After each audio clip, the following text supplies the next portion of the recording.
안녕하십니까. 오늘 아침에는 예언의 신 부조와 선지자 빛을 전한 사람들 68페이지에서 71페이지까지를 읽어드리겠습니다. 희생제자들은 사람들에게 그의 죄를 항상 상기시켜주고 자신의 죄에 대한 참회가 동반된 시인과 약속된 구속주를 믿는 그의 신앙의 고백이 되도록 하나님에 의하여 제정되었다. 그것들은 타락한 인류에게 죽음을 가져온 것은 죄라는 엄숙한 진리를 깊이 명심시키려고 제정되었다. 아담에게 있어서 첫 희생 제사는 가장 고통스러운 의식이었다.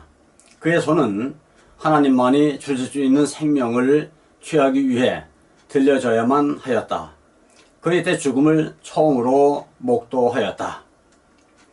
그는 자신이 하나님께 순종하였더라면 사람이나 짐승이 죽는 일이 없었으리라는 것을 알았다. 무죄한 동물을 희생제물로 죽이면서 그는 자기의 죄가 흠없는 하나님의 어린 양의 피를 흘릴 수밖에 없다는 것을 생각하고 떨었다. 이 장면을 보고 그는 하나님의 사랑하는 아들의 죽음밖에는 속죄할 수 없는 그의 죄의 중함을 더욱 깊고 더욱 생생하게 느끼게 되었다. 그리고 그는 범죄한 자를 구원하시려고 이처럼 놀라운 속전을 지불하려 하시는 하나님의 무한하신 선하심에 경탄하였다. 한 희망의 별이 어둡고 무서운 장래를 비추어 주었으며 미래의 완전한 황폐의 공포를 제거해 주었다. 구속의 형륜에는 사람을 구원하는 일보다 더 광범위하고 깊은 목적이 있었다. 그리스도께서는 이 일만을 위하여 세상에 오시지 않으셨다. 그분께서 오신 것은 단순히 이 작은 세계의 거민들이 하나님의 율법을 마땅히 생각해야 할 대로 생각하게 하는 것뿐만 아니라 온 우주 앞에 하나님의 품성을 옹호하시기 위해서였다. 당신의 위대한 희생에 이와 같은 결과, 즉 이 세상 사람뿐 아니라 다른 세계들의 지성적 존재들에게 그것이 끼치는 영향을 구세주께서는 십자가에 못 박히시기 직전에 미리 내다보셨다. 그분은 이렇게 말씀하셨다. 이제 이 세상의 심판이 이르렀으니 이 세상 임금이 쫓겨나리라. 내가 땅에서 들리면 모든 사람을 내게로 이끌겠노라. 사람의 구원을 위하여 죽으신 그리스도의 행위는 사람들이 하늘에 접근하는 일을 가능하게 할 뿐 아니라 사탄의 반역을 처리하심에 있어서 하나님과 그분의 아들이 정당하심을 온 우주 앞에 옹호할 것이었다. 이것은 하나님의 율법의 영원 불변성을 확립할 것이며 죄의 본질과 결과들을 나타낼 것이었다. 대쟁투는 최초부터 하나님의 율법에 관한 것이었다. 사탄은 하나님이 불공평하시며 그분의 율법에 결함이 있고 우주의 행복을 위하여 그것을 변경해야 할 필요가 있다는 것을 증명하려고 애써왔다. 율법을 공격함으로 그는 그 율법의 제정자의 권위를 뒤집어 엎으려고 하였다. 그 대쟁투에서 하나님의 율례에 결함이 있어 변경해야 되는지 혹은 완전하여 변할 수 없는 것인지가 나타나게 될 것이었다. 사탄은 하늘에서 추방되었을 때 이 지구를 그의 나라로 삼으려고 단호히 결심하였다. 아담과 하와를 유혹하여 그들을 정복하였을 때 그는 이 세상이 그의 소유물이 되었다고 생각하였다. 왜냐하면 아담과 하와가 나를 그들의 통치자로 선택하였기 때문이다 라고 그는 말하였다. 그는 죄인을 용서하는 것은 불가능하므로 타락한 인류는 그의 합법적 백성이며 이 세상은 자신의 소유라고 주장하였다. 그러나 하나님께서는 자신과 동등이신 당신의 귀하신 아들을 주셔서 죄의 흉노를 담당하게 하심으로 그들이 그분의 은총을 회복하고 그들의 에덴 본향으로 돌아갈 수 있는 길을 마련하셨다. 그리스도께서는 사람을 구속하고 사탄이 장악하고 있는 이 세상을 탈환하시겠다고 약속하셨다. 하늘에서 시작된 대쟁투는 사탄이 자기의 소유라고 주장하는 바로 이 세상에서 결판날 것이었다. 그리스도께서 타락한 사람을 구원하시기 위하여 자신을 낮추신다는 것은 온 우주가 경탄할 일이었다.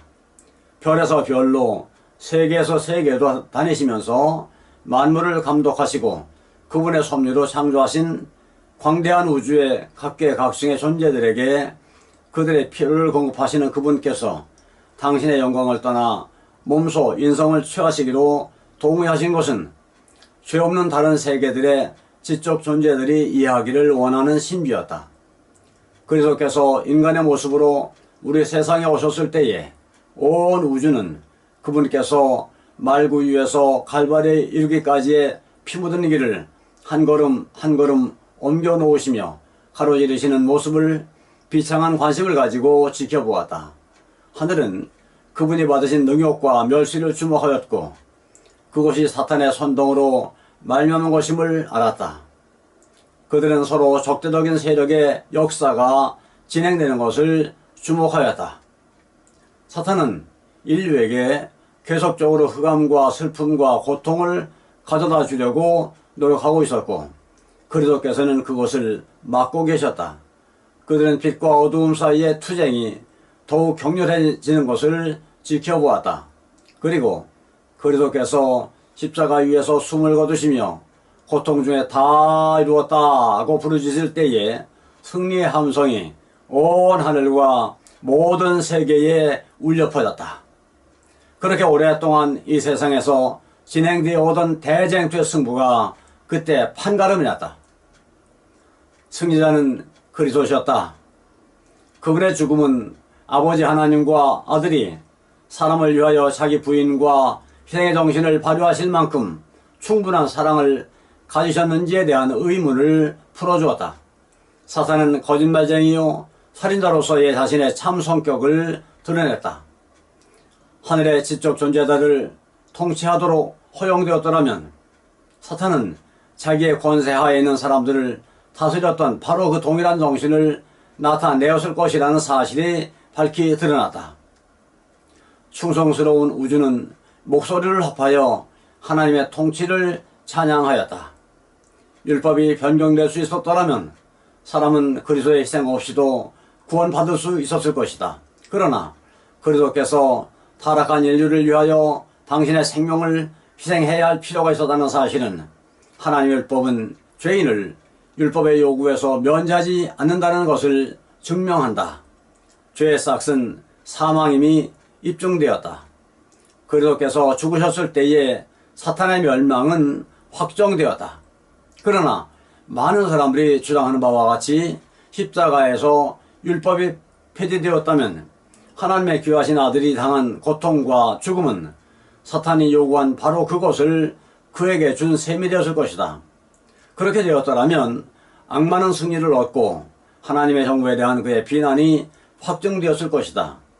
그리스도께서 사람의 범죄의 형벌을 받으신 바로 그 사실은 모든 창조된 지적 존재들에게 율법은 불변이며 하나님은 의로우시고 자비로우시며 자기를 부인하시는 분이시라는 것과 그분의 정부의 통치에는 무한한 공의와 자비가 연합되어 있다는 데 대한 강력한 논증이다. 제5장 가인과 아벨이 시험을 받음. 아담의 아들 가인과 아벨은 품성이 현격하게 달랐다. 아벨은 하나님께 충성하는 정신을 가졌으며 타락한 인류를 다루시는 창조주의 공의와 자비를 보고 감사하는 마음으로 구속의 소망을 받아들였다. 그러나 가인은 반역의 정신을 품었으며 아담의 죄로 인하여 땅과 인류에게 선고된 저주 때문에 하나님께 대하여 불평하였다. 그는 자신의 마음이 사단을 타락으로 이끈 동일한 방향으로 흐르도록 허용하였다. 그는 자기 찬양의 갈망과 하나님의 공의와 권위에 대한 의심을 품었다. 아담이 앞서 시험을 받았던 것 같이 이 형제들도 하나님의 말씀을 믿고 순종하려는지의 여부를 입증하기 위한 시험을 받았다. 그들은 사람의 구원을 위한 하나님의 준비에 대하여 익히 알고 있었으며 하나님께서 제정하신 제사 제도에 대해서도 이해하고 있었다. 그들은 이 제물로 그것들이 예표한 구주에 대한 믿음을 표현하고 동시에 용서를 위하여 그분께 전적으로 의지한다는 것을 인정해야 한다는 것을 알았다. 그리고 이와 같이 그들의 구속에 대한 하나님의 계획에 순응함으로 하나님의 뜻에 그들이 순종한다는 증거를 보이고 있다는 것을 그들은 알고 있었다. 피 흘림이 없이는 사죄가 있을 수 없었다. 그리고 그들은 가축의 초태생을 희생제물로 바침으로써 약속된 속죄로서 그리스도의 피에 대한 그들의 믿음을 나타내야 할 것이었다. 이것들 외에 땅에 처음 익은 열매를 감사제물로 주 앞에 바쳐야 할 것이었다. 두 형제는 그들의 제단을 같은 모양으로 쌓고 각기 제물을 가져왔다. 아벨은 주께서 지시하신 대로 양떼 중에서 취한 희생제물을 드렸다.